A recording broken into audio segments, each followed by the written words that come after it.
Bom dia, pessoal. Estamos aqui numa manhã fria aqui no Sul.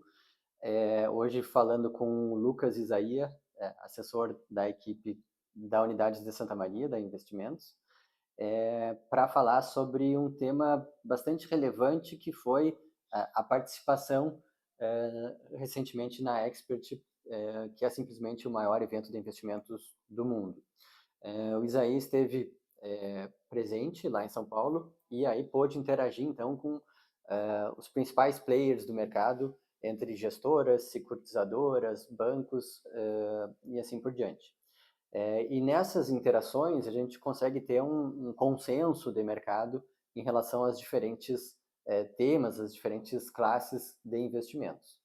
E aí então eu trago para o Isaías a devolutiva, né, em relação a Isaías, quais foram os principais temas abordados, quais os consensos em relação a três grandes é, tendências em relação a, primeiro, vamos falar sobre juros, e aí a mãe de todas as curvas de juros, que é o juro americano, inicialmente, e depois falando sobre juros Brasil. Beleza, Alexandre? Experiência incrível, estar lá na Expert, muita troca, conhecer diversos gestores, então foi muito importante essa convivência. Primeiramente, o principal ponto ali falado sobre juros americano é que, sem dúvida, a gente já tinha um guidance de queda de taxa de juros americana para esse ano. Alguns gestores um pouco mais otimistas, falando que ia ser agora em setembro, e pelo que a gente está lendo do mercado, possivelmente isso realmente vai acontecer. Outros já falando que seria mais para o final do ano, devido principalmente à questão das tarifas do Trump, que a gente não sabia, o Powell com muita dúvida sobre como essas tarifas iriam influenciar na inflação americana. Então, tudo isso guiando aí para uma incerteza, mas de quando? Mas, na verdade, uma certeza de que iria se iniciar o corte de juros. Uhum. Lembrando que hoje o juro americano está no patamar de 4,25 a 4,5 e o mercado discutindo então, né, um ou dois cortes de juros ainda esse ano, a gente chegaria no patamar de 4% ao ano ou um pouquinho menos. Perfeito. Isaí, sobre juros Brasil, estamos nesse patamar mais alto dos últimos 20 anos, uma Selic a 15% ao ano, e o mercado começando a entender que esse é o final de ciclo, né? Já a comunicação do Banco Central foi nessa linha. E para quando que começaria um novo ciclo de corte de juros e até quando que se estenderia esse corte no ano que vem? Legal. Sim, isso foi quase que um consenso lá dentre os principais gestores, a grande maioria comentando sobre março de 2026. Alguns mais pessimistas falando ali para metade do ano, maio, junho, mas agora assim, é praticamente um consenso. Ninguém falou em dezembro, ninguém falou em janeiro, apesar de que a gente tem algumas projeções de que a partir de janeiro já pode acontecer o corte, e a expectativa geral do mercado, a grande maioria das gestoras também, falando em 5 cortes de 0,5 pontos percentuais, trazendo ali a Selic na casa dos 12,5 até ali final do ano de 2026. Então Uhum, aí mais um guidance bem legal aí que a gente pôde conversar com os principais gestores. uhum. Já é uma mudança significativa, né? Numa Selic a 15% ao ano, provavelmente no início de 26, para finalizar o ano próximo dos 12,5%. Então é um ciclo de queda que tende a ser significativo ao longo do ano que vem. Isaí, aí sobre câmbio, a gente começou o ano com um dólar no patamar de R$ 6, acima dos R$ 6, chegou em 6,20, e hoje a gente está com o dólar no patamar de 5,30, 5,40.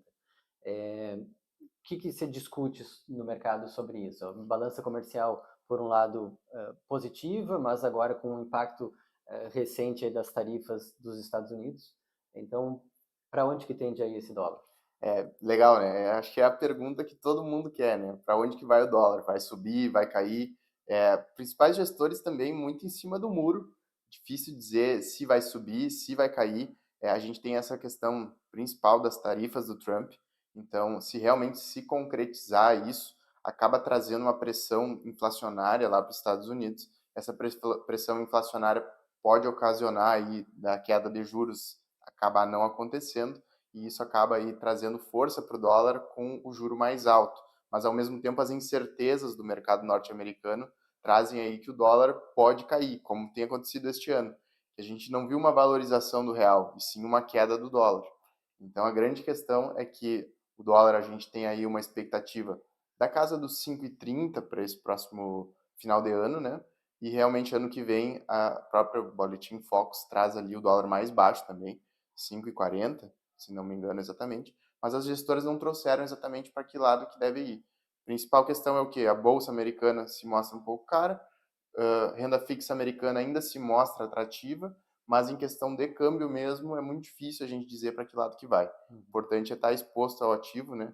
Como a gente sempre prega aqui na Inspira. Não tem um consenso de mercado, mas hoje a gente tem uma recomendação estrutural da XP de ter uma exposição em ativos dolarizados, seja via veículos locais ou mesmo diretamente na conta internacional, de pelo menos 15% do patrimônio. Isso aí, para finalizar, sobre Bolsa Brasileira, tema recorrente que se discute, né, seja sobre fundos imobiliários, ou seja via ações diretamente aqui no Brasil. Bolsa, a gente está hoje num patamar próximo dos 135, 136 mil pontos. Há poucos dias atrás tinha renovado a máxima histórica ali na casa dos 143 mil. Qual é o posicionamento aí dos players, qual é o posicionamento dos agentes hoje? Comprar, vender, carregar a posição, qual é o consentimento do mercado? Muito legal, assim, a principal conversa que a gente teve sobre Bolsa de Valores lá, todos os gestores basicamente trazendo que praticamente, não faz muito sentido se investir em Bolsa de Valores com uma taxa de juros a 15%, mas já tendo em vista essa queda para o ano que vem, alguns multimercados que estavam praticamente zerados em Bolsa de Valores estão começando a voltar, então já estão enxergando aí um horizonte em que pode ser favorável à Bolsa, até porque tem 4 anos que a nossa Bolsa, ela basicamente não anda, né? Ela atinge a máxima histórica, mas ela não dá aquela deslanchada. Ela está andando de lado, desce, sobe. Então, os múltiplos ainda estão contraídos, as empresas seguem lucrando, e a gente tem alguns gatilhos que podem trazer aí realmente essa bolsa para cima ou para baixo no ano que vem. Isso vai depender muito do mercado, principalmente aí a questão dos juros caindo no ano que vem e a questão também das eleições, que promete ser um ano aí que vai ser muito conturbado para o mercado financeiro, muita volatilidade, então tem que ter estômago. Existem oportunidades, claro, mas também tem que saber aí que bolsa é bolsa, né? Não é para qualquer perfil. A volatilidade tende a se manter alta ou até a aumentar ao longo do ano que vem. Então, em termos de recomendação de posicionamento na Inspira, a gente tem uma visão cautelosa ainda com Bolsa Brasil. Preferencialmente, hoje a gente tem uma exposição maior em rendas fixas, bastante pós-fixado, em função desse juro alto aí com a Selic a 15% ao ano, mas para perfis mais arrojados pode fazer sentido uma pequena exposição aí em ativos mais voláteis como Bolsa Brasil, que de fato tem múltiplos relativamente baratos. Daí eu te agradeço então pelo momento e ficamos à disposição dos nossos clientes, nossos investidores.